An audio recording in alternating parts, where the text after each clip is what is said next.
जब मैं विलन बनता हूँ तो कोई हीरो टिक नहीं पाता। बॉलीवुड किंग शाहरुख खान इस ताकतवर डायलॉग के साथ तेलका मचाने आ रहे हैं। फिल्म जवान कमाई के कितने नए रिकॉर्ड्स बनाएगी, इसका अंदाजा तो इसके धमाका खेज ट्रेलर से ही हो गया था।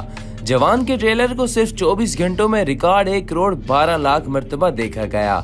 इस मुख्तसर वीडियो से मामूली तवक्कुआत वाबस्ता ना थी, मगर रद्द अमल कहीं ज्यादा गैर मामूली आया, जिसके बाद अब मदाहों को फिल्म के गानों का बेसब्री से इंतजार है। जवान का पहला गाना 27 जुलाई को रिलीज होना था, जिसका उन्वान जिंदा बंदा है। वो गुज़िश्ता रोज रिलीज हो गया है।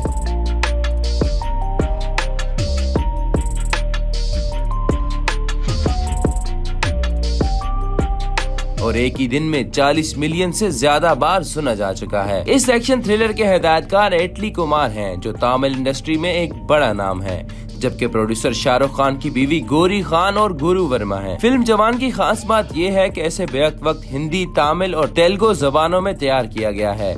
2023 शाहरुख खान के लिए बहुत कामयाबी का बरस बन रहा है। इस साल उनकी पहली फिल्म पठान ब्लॉकबस्टर साबित हुई। सितंबर में जवान, जबकि दिसंबर में राजकुमार हिरानी की डंकी रिलीज होगी।